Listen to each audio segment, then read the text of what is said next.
எல்லாருக்கும் வணக்கங்க. இன்றைக்கி வந்து ஒரு இன்சிடென்ட் நடந்திருக்கு குஜராத்தில். அது என்ன ஏதுன்னு பார்த்துடலாம் வாங்க, வீடியோக்குள்ளே போகலாம். இங்கே வந்து குஜராத்தில் என்ன இருக்குன்னா, ஏர் இண்டியா ஃப்ளைட்டு, அதாவது குஜராத் அகமதாபாத்லேருந்து லண்டனுக்கு கிளம்ப வேண்டிய ஃப்ளைட்டு என்ன பண்ணியிருக்குன்னா 1:10க்கு கிளப்பியிருக்காங்க.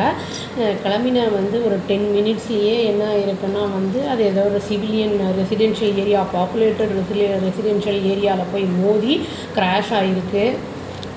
இதில் வந்து 242 பேசஞ்சர்ஸ் இருந்தாங்க அப்படிங்கிறத வந்து சொல்லப்படுது. அதில் வந்து எவ்வளோ பேர் இருக்காங்க, சர்வைவலாக எவ்வளோ பேர் இறந்துருக்காங்க அப்படின்லாம் ஒன்றும் தெரியல.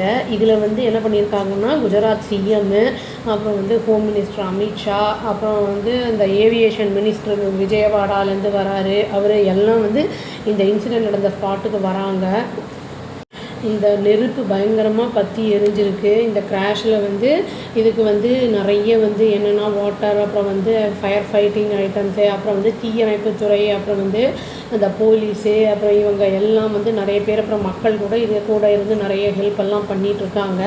இது வந்து ஆக்சுவலி இந்த ஃப்ளைட்டு வந்து லண்டனுக்கு போய் 7 மணிக்கு போய் சேர வேண்டியது. அது வந்து ஆனால் எடுத்த டிபார்ச்சர் ஆகி 10 நிமிஷத்தில் வந்து ஏர் கிராஷ் ஆகிடுச்சு. என்ன காரணம், என்ன ஏதுன்னு வந்து இனிமே தான் இன்வெஸ்டிகேட் பண்ண முடியும் அப்படின்னு வந்து சொல்லியிருக்காங்க. ஏன்னா அங்கே சப்போஸ் சர்வைவர்ஸ் யாராவது இருந்தாங்கன்னா அவங்கள வந்து காப்பாற்றுறதுக்கு ஹாஸ்பிட்டலில் கூட்டிகிட்டு போகிறது, அவங்களுக்கு ட்ரீட்மெண்ட் கொடுக்கணும். அவங்கள வந்து அதெல்லாம் முடிஞ்சதுக்கு அப்புறம் தான் அந்த இடம் வந்து கிளியர் ஆனதுக்கு பிறகு தான் வந்து இன்வெஸ்டிகேஷன் ஆரம்பிக்க முடியும் அப்படிங்கிற மாதிரி சொல்லியிருக்காங்க. இது வந்து ஹியூஜான ஒரு ஃப்ளைட்டு அப்படிங்கிறதையும் சொல்லியிருக்காங்க. மோர் தேன் 200 பேசஞ்சர்ஸ் வந்து ட்ராவல் பண்ணுற மாதிரி ஒரு ஃப்ளைட்டு இது. அங்கே ரெசிடென்ஷியல் ஏரியாவில் வந்து விழுந்தது அப்படிங்கிறதுனால வந்து மோதி விழுந்தனால அங்கெல்லாம் பாதிப்புகள் எந்த அளவுக்கு இருக்குது, அங்கே இருந்தவங்க யாரெல்லாம் உயிரிழப்புகள் எவ்வளோ அப்படிங்கிறத வந்து இந்த இது முடிஞ்சதுக்கு அப்புறம் தான் வந்து அக்யூரேட்டாக எவ்வளோ என்ன அப்படிங்கிறத சொல்ல முடியும். இப்போ தான் வந்து கேரளாவில் வந்து கண்டெய்னர் ஷிப்பு ஒன்று வந்து பற்றி எரிஞ்சுது. 2வது தடவையாக, ஒரு 2 வீக்கில் 2வது தடவையாக அது வந்து ஒரு கண்டெய்னர் ஷிப் வந்து எரிஞ்சிட்டு இருந்திருக்கு. இதுவும் வந்து கொழுந்து விட்டு எரியறனால இதை வந்து அணைக்கிறதுக்கு வந்து அந்த ஃபயர் ஃபைட்டிங் ஐட்டம்ஸ் அந்த இதெல்லாம் வந்து எடுத்துகிட்டு வந்து போராட்டத்தோடு தான் பண்ணிக்கிட்டு இருக்காங்க. அது இறந்தவங்க, அந்த குழந்தைங்க, பேரண்ட்ஸு, பெரியவங்கள்லாம் இருப்பாங்க இல்லையா, அவங்களோட டிஎன்ஏவையும் இங்கே இருக்கிற அவங்களோட ரிலேஷன்ஸு, பிலோவ்டு ஒன்ஸ் எல்லாம் இருப்பாங்களோ அவங்களோட டிஎன்ஏவையும் வந்து கேட்டிருக்காங்க.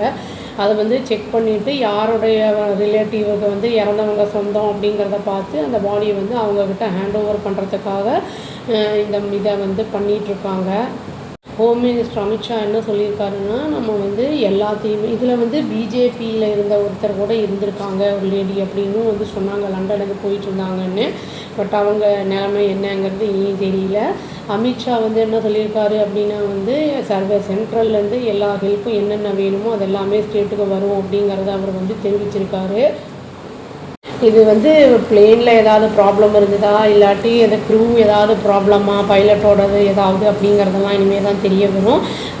என்ன இருந்தாலும் உயிரிழப்புகள் நிறைய தான் ஏற்பட்டிருக்கு. அதனால் வந்து இறந்த எல்லாருக்கும் வந்து ஆன்மா சாந்தி அடையணும். சீக்கிரமாக இன்ஜுரி ஆகியிருந்தாங்கன்னா அவங்கெல்லாம் சீக்கிரம் சரியாகணும்னு சொல்லி நம்ம இறைவனை பிரார்த்திச்சுட்டு வீடியோவை முடிச்சுக்கிறாங்க. அவ்வளோதான். Thank you. Please do like, share and subscribe our channel and click the all option and tap the bell icon. Thank you.